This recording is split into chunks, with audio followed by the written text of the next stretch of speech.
Yo, what's good, everybody? Welcome back to another episode of Gifts from Gifted, my podcast. Make sure to like, comment, subscribe if you're on YouTube, and also this will be posted on all audio platforms, Spotify and Apple Podcasts. The links are all in the description and the comments. So if you're rocking with the podcast, make sure to tap in. I appreciate all the support. We've been consistent week to week to week. Again, every Monday at 10 o'clock, I aim to drop this podcast, and we're here. So without further ado, I want to get right into it. So this was a very interesting week for me. I went through a lot of different things physically and also emotionally, and I feel like before we focus on the money topic of this podcast, I want to hone in on those things that I went through. So for me, the way that I view this podcast, I view it as a way for me to work through some of the current issues that I'm going through in my life, and like having a platform to like talk about that and put my feelings on wax. But also I want it to be like inspiring for other people to like fight through their issues as well. So I'm gonna start off with some positive stuff. So first off, work for me is going well right now at this current moment. I am getting accustomed to working different types of shifts, and so far I found a way to mix content creation with that as well. I'm still obviously trying to better myself in that regard, but Rome wasn't built in a day, so it takes time, obviously. But as far as this last week, 2 days ago I got bit by a dog, and that was a wild experience for me to go through. I'm okay, thankfully. I got very, very, blessed that it wasn't any worse than it could have been. They did puncture skin, so I had to go to the doctor and see exactly what would come of that situation, but I was okay. I had to wait in emergency for like 2 or 3 hours, but I was able to be just fine. I don't have any issues right now, so I'm gonna probably wind up going back to work. Uh, Forgive the voice. It is currently 6:01 in the morning when I'm recording this, but we grind. So yeah, I got bit, and I don't necessarily blame. No, okay. I feel like the owner does have blame to take, but at the same time, it happened so quickly. They didn't have time to grab their dog before it bit me, and it's weird because for me, going through that type of experience, it's a very interesting one to say the least, because I've never been bit and I didn't know exactly how I would respond. And I feel like for a lot of people, something like that would really dishearten them and make them like feel turned off to the work that they do. But ultimately, I signed up understanding exactly what the situation was. And I feel like me knowing that makes me not really feel bad or threatened, because ultimately I know that is a result of what I'm doing could happen. Just like how I said, like people came into the mail truck, like that's a reality of what I'm currently working right now. So I'm okay. I've been drinking water. I've been doing a whole bunch of things on that regard, but that actually wasn't the craziest thing that happened to me. After that, I had a confrontation with my parents, and I respect my parents like fully to a T. Like I think that their influence in my life has been very, very big, and they've done a lot of things for me. But this happened the day after I got bit, which is very bad timing. But life, from what I've learned at least, moves on. Like you don't have the luxury to just, sit down and have things come at you in waves. Sometimes, if things are going bad, everything can go bad in a day, a second, a minute, a weekend, whatever. So I had to deal with that, and some hurtful things were said to me, but I know that like my parents care about me, they love me, and they want the best for me. So I understand that. And it's just hard for me to like sit down and like express me understanding that, because for me at least, I always try to be a logical person. And for me, I've learned a lot that sometimes logic and emotion just don't mix. You have to find a way to like have IQ, yes, but also have EQ. Like, have to have an understanding of those emotions. And for me, at least, I take that out of the way when I'm considering people, because I think if I don't act on emotion and I act on logic, it's easier to deal with someone like me, because I'm not going to, give you a reaction that you can't logically respond to. So for me, that's just how I view the world, and that's my perspective. But specifically with my parents, in the conversation that we had, it started over the way that I was asking questions. My dad needed some help. And again, he's not from this country. So for him, he'll have questions about things that might seem fairly simple, but you still have to like explain it to him in a certain way.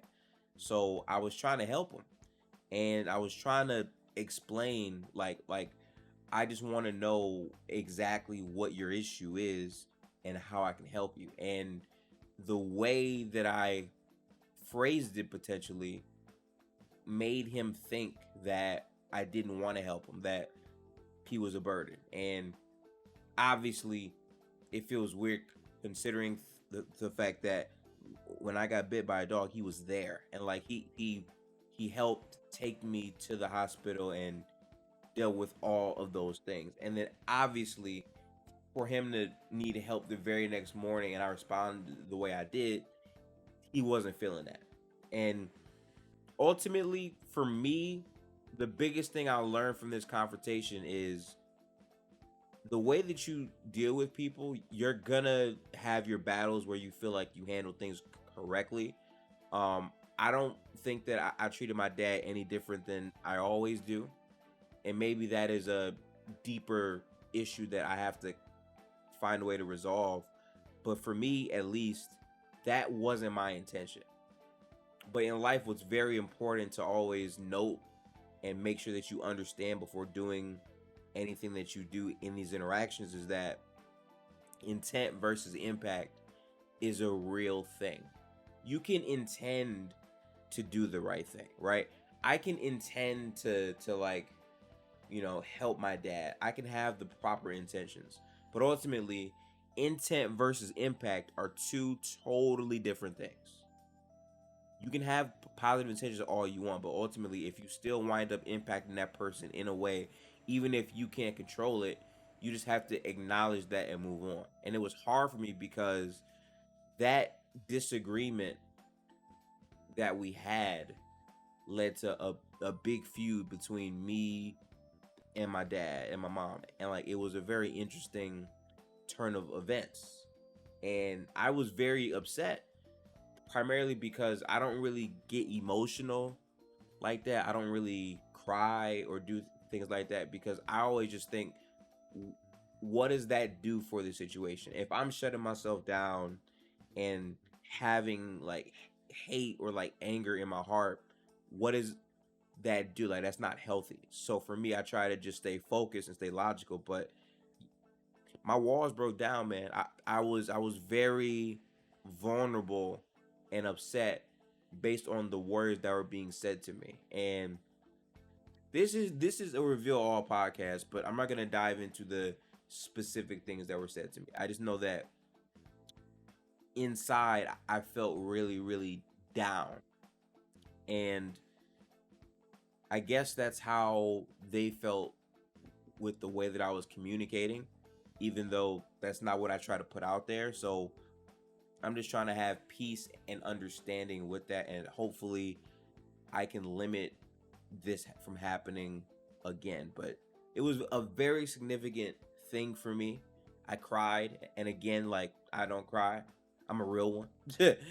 So that was something. But that isn't the primary focus, but I feel like I needed to address that because that has been on my mind ever since it happened. And to me, that really shapes the way that I view things and talk to people. Like, I try to be as patient as possible, because patience in life will take you a very, very long way. You might be upset and frustrated, but if you treat people the correct way, then you will also be treated in that same vein. Or like that's something you can hope for, right? So I just wanted to highlight that quickly before we dive into the other topics of this podcast. So obviously, last week I talked about life in general with things that happen after a near-death experience. This week for the podcast, I want to specifically talk about money, and I touched on it briefly last week, but I'm gonna fully dive into some specific areas. So, money in the Black community for me is something that we don't necessarily talk about a lot in the healthiest of ways. I feel like the mainstream view is money is this very important thing. Money is almost synonymous with your status. And basically, if you're chasing money, if you have a whole lot of it, then you're good, or like you're more masculine, or it means a lot more to you. And specifically in the United States, which is the country that I'm in, money's a very big thing, especially for like males, because that is how we provide. For the male, population here, when you have a lot of money, you have the power to purchase many things, and you can provide for your household or even for yourself, and that directly feeds into the standing that you have. For me growing up, a lot of my friends would use money to get things like name brand items, uh, food, obviously, or like car, like that was their focus levels with money. For me, the way that I viewed it, which I gave some insight to last week, um, I I viewed money as this thing that I was scared to lose because I understood what took, like, I understood what it took to get to that. Because specifically, my dad, like how hard he would work to provide, even though he would barely see me physically. I understood how much he was going through just to provide, even though we were struggling. I understood like how in my house my mom was like trying her hardest to provide to make sure I could eat healthier items, which ultimately cost more. So like at a young age, I kind of distanced myself away from those types of things I would want, like new shoes, new clothes. That level of materialism is something I was never fully aligned with, only because of how much of a stress it could put, and I didn't want to be a distraction to my parents asking for these things that they already worked hard enough to provide. So for me, I cut that out early on. But that wasn't a healthy way to look at money. And like, even though that might sound like the easy way to, like, oh, you know what? Don't ask for much. Like, being really low maintenance is good. Yes, that is good. But ultimately, I feel like you have to have a balance both ways when it comes down to managing money or even thinking about handling any form of it. And specifically, the mindset I have today is a more even keel. Money is simply a means to an end. Money is a item that you can get that can get you other things, absolutely. But to make money, you have to be willing to spend money. And I just wasn't wired like that. Like, I would get $10, $20, $30, or whatever, and I would just hold on to it. I wouldn't spend it. I would just save it, thinking that if I just do this every single time, I'm good. But ultimately, growing up, when you're spending more money on things that can produce it more for you, that's how you grow your status. And also, while we're talking about that, no one talks about credit. And I want that to be a very big point in this podcast here, because credit is super duper important. It just is. Credit is you being able to establish a trust. And trust in life takes you a very, very long way. But I feel like when people think about credit, it's this scary topic that can be divisive because it's something that's unique, and it deals like heavily with your status as far as to governments or to things that can really impact your life. If you have a bad credit, it's very hard to, have a successful life in the United States. It just is, because trying to get a car, a house, mortgages, down payments, whatever it is, a lot of that revolves back to credit. So let's unpack credit first. So again, credit is simply a trust that you establish over time by paying bills on time and by taking money from another outfit and giving it to them back on time. That's what credit is. That's really what matters. I feel like a lot of times we get lost in everything else. Let's focus on that definition. And for me, I didn't learn about credit until I was possibly 14, 15. It was sometime like that. And I was so attached to just physical money, like touching it, having it in my hands. Like, that's what the focus level for me was back then. However, I understood that by spending money through credit, you're able to boost your standing so you're eligible for other things. And it felt weird to me because I was like, why would I want to use someone else's money? Why would I not just want to focus on myself and use these other items here to provide? Why would I want to lean on basically the government compared to me just having the money to do what I wanted to do? And the reason why is, it's not about you doing it because you need to do it per se, but it's more about you establishing a rapport early on. So if you're ever in a position where you need to, because you've established that trust, they're more prone to give it to you in whatever volume you may potentially need. So understanding that, I realized that with simple purchases, like if you use your credit card, which you have to apply for obviously, but your primary focus with the card should be, I'm going to use it for simple bills, simple lifestyle things, and I'm going to use that to build upon my credit. Like every month, what I do, I pay for Spotify Premium, I pay for gas, and I pay for other miscellaneous items, all with my credit card. That's what I do. And the key threshold that you want to focus on is the amount. So say you get a credit card, right? And you get approved for a card that has $1,000 limit. What that means is the maximum amount of money you can pull from that credit card is $1,000. You can't exceed that, right? What most people will think is, okay, this is someone else's money, so I can pull out like 4,000 of it. I have $1,000 total, so I'm good.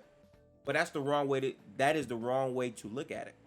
When it comes down to it, of that $1,000 that is there, what you have to actually do is realize what that is and take less. And the reason why I say that is because credit is a trust. So if you're just starting out trying to build credit, there is no track record of who you are. And the reason why that is important to note here is simply because there's no track record. That's like me saying this. Imagine I come to you, listener, right? And I say, I need $500, and you don't know me from a can of paint. You would hesitate to give me that money because you don't know me.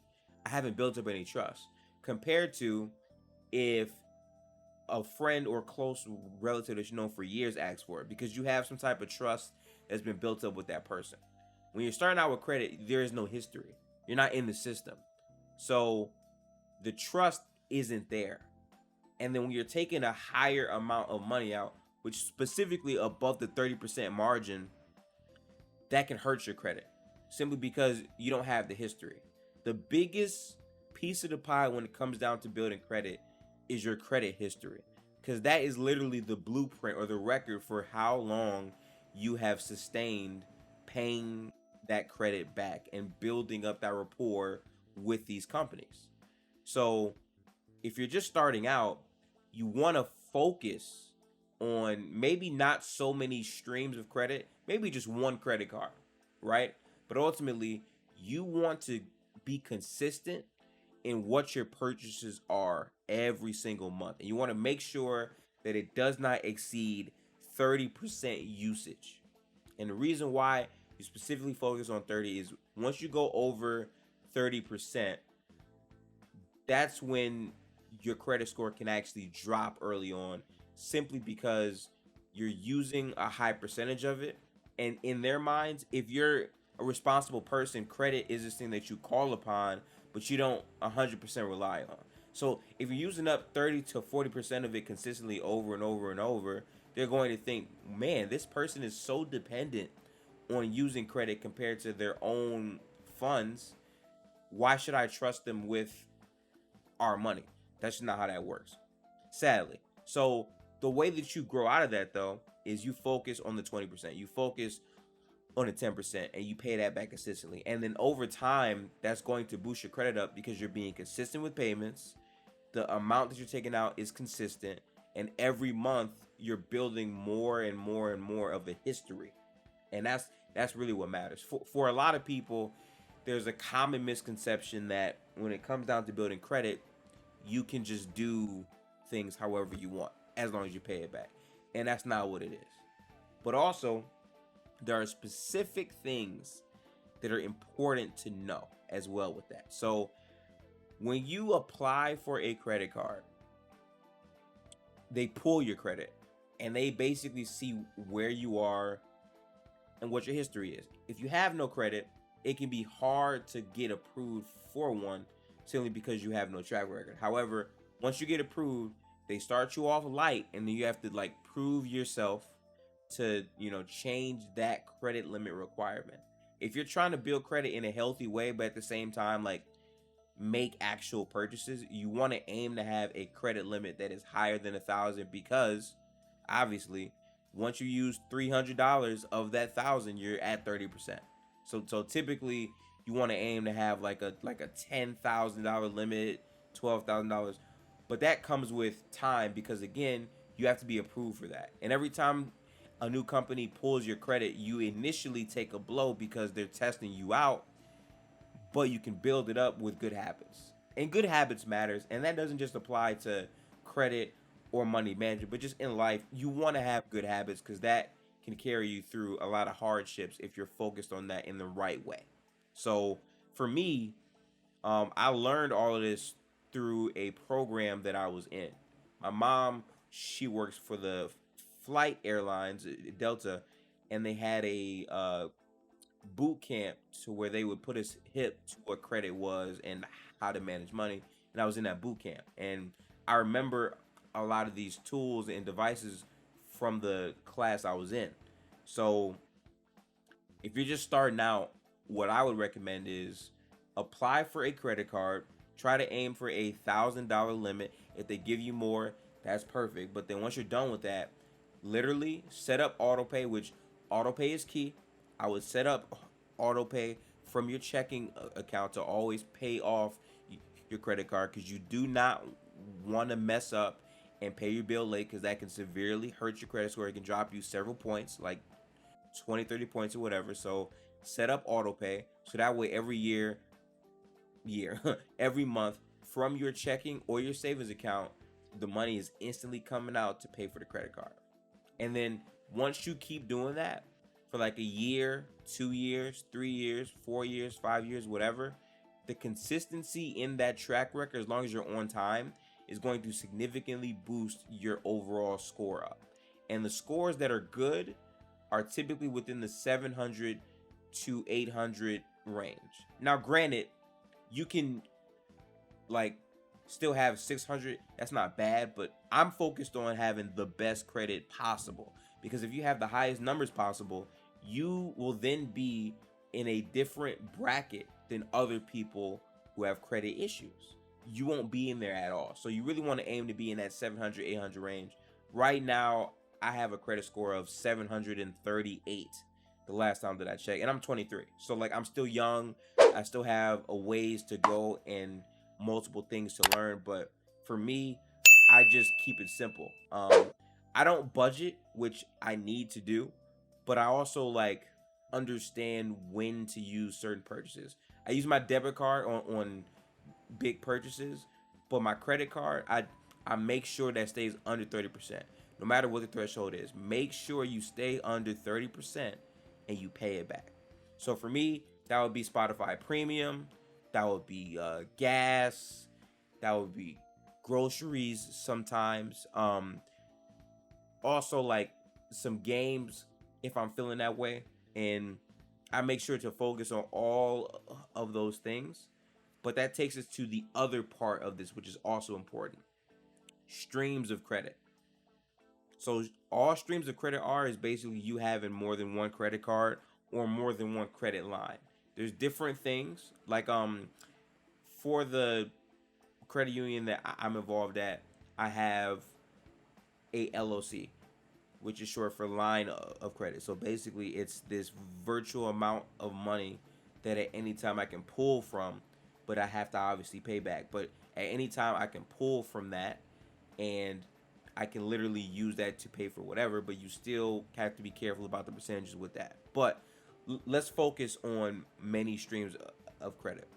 So most people are going to tell you that you should aim to have multiple streams early, and I don't think that that's a bad habit. Um, but specifically when you look at it, when it comes down to having multiple lines of credit, what you're basically saying is you want to have a sweet spot of 2 to 4 cards, and it can honestly be for whatever you want it to be for. It doesn't have to be focused on one individual area. You can have a credit card for Amazon, a credit card for Whole Foods, a credit card for Macy's or whatever, but you want to focus on credit cards that are easy, that don't really have many fees, have a good APR, all of these types of things, just because those cards are more sustainable to keep track of. But you don't want to open one everywhere willy-nilly because those hidden fees can add up and make your time a lot more difficult. So for me, I have an Amazon credit card, which I just began doing. I have a Wings Financial credit card as well, which I use for bigger purchases. And then I have a base credit card for Wings as well, which I use for gas, premium, and other utilities, you know? So I have it split like that. And I think if you're gonna have multiple credit cards, it's important to understand and establish a system to where, okay, this card is used for X thing, this card is used for Y thing, and this other card is used for Z thing. You want to break it up that way. And the biggest thing with that though, is if you're going to have, I can look, if you're going to have multiple lines of credit, what you specifically have to focus on is not pulling from one as the majority. And I'll break down what that means. Say you have $10,000, right? You have $10,000 of total overall credit, and that is split individually between 3 cards, right? If you're using, like, let's say 5,000 of that 10,000 on one card, and you're not really using the other 2 cards, you're gonna lose credit. It's gonna be bad. And the reason why is you have 3 sources of credit, and you're pulling over 50% of your overall credit from one, and you're not using the other 2. So for the banks, they take that as, wow, so this guy is only using one card. He's not even using the other 2. So in reality, that doesn't even really count. So the healthier way to break up that 10,000 is using like 1,000 from each. Or if you break that 5,000, okay, 2,000 on card 1, 1,500 on card 2, 1,500 or on card 3, until that, ultimately adds up to the 5,000 if you need to absolutely do that. And that's healthier because then it's like, okay, he has multiple lines of credit. He's using each one at a significant point, and he's paying it back consistently. That is really the difference maker that can change a lot of things for you. And specifically when you're honed in and tapped in like that, that's what helps you build up your credit faster. Now listen, I am not a credit professional. I'm just him. I do this, but I'm not a credit professional. I focus on the margins. I focus on the simple things that I know that I can control, and based off that, that's how I've been able to have success in that regard. And for some of you, your situations are going to be different. Maybe you can't really afford to draw back from credit, but I'm a fan of it just because if you're in a pinch in life and like money isn't coming in at the time, credit can buy you time to pay certain things back. And also, most of your big time purchases like a car, a house, things of that nature, they're going to rely on you having a great credit score just because for for the banks or the people offering you said product, they're looking at you like that is proof that you will pay them back. That is proof that you are a reliable and trustworthy person to do business with. And ultimately, getting a house or getting a car is absolutely business that you're doing as an individual. And that's how they can tell what deals they should offer off to certain people, who they should trust, who they should not. So you want to focus on having a higher credit because of that. So if you're new to credit, if you feel weird about it, what I would do, literally, just take out one card, aim for $1,000 limit, and just every day buy like a bag of chips or buy some gas or whatever. And every month try to spend $20, $100 on that card. And then once you keep doing that, you'll be eligible to increase the limit of it. And then once you get comfortable with that, you can then get other credit cards. But to me, you gotta start from the ground up because most people in my community specifically, we don't talk about credit. We talk about let's get this money, let's do this and that. Let's focus on other things which are important for life. You do want to have good sense about you, but you really want to focus specifically on building up that rapport, and that takes time. Like I only have 2 years of me really doing credit, just because I was younger and I was learning it, but I wanted to build healthy habits first with my debit card, and I took time to do that.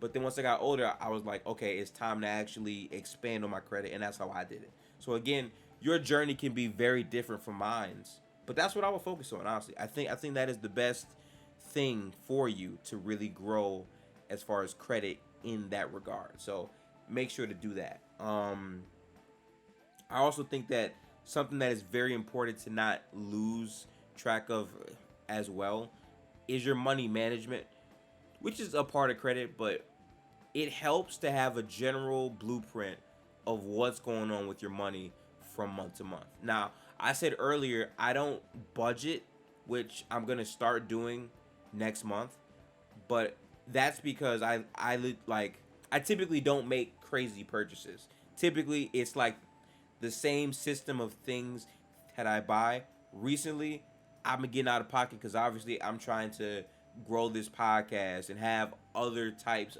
of revenue streams. So I've been buying a lot of things to set up the future in that, and that takes time. But for you specifically, if you know that you have sporadic purchases, getting a sense of what that looks like on a month to month basis can change a lot of things, because ultimately what happens, especially when you have a job and you start to make money, is you start spending money on random things, and then when you look up, it's like, damn, I spent $600 this month, I spent $800. Like, those things add up. And what a budget does is it can isolate how much value you get out of things, because ultimately money, when it comes down to it, is attached to items and products that mean a lot to us, but you can break things up in a needs and a wants category. If I want to have 2K23 and that's going to cost me $150, I have to see how much that is in comparison to what else I'm spending. If I'm not getting anything else that I want and I'm only focused on needs for that month, that can be my one little option to splurge on. Which I'm not recommending you pay $150 for 2K. That game is ass. But specifically, you just want to focus on things like that in that nature. So just get started. And the biggest thing, like, don't get afraid. Don't let things like hurt your confidence and stop you from doing what you can do. No, like, take the risk, go out there, just be healthy and responsible about it. Don't take out 3 credit cards and then not use them and just have them sit there. That's a waste of time. Take those cards out there and go into it with the mindset that I want to build credit and I want to start somewhere. Because ultimately, just starting somewhere is the biggest thing that people are terrified of doing. And we live in an age where technology is continually advancing and there's other fields that are consistently growing. So you have to be open to experimentation. But it's a healthy way to do that matters. So that's my first introduction to you guys on credit. Obviously I'll be logging my journey on that as we go through, but I really wanted to focus on that because those types of like introductory specifics, a lot of people just are not privy to, and it's harder to do.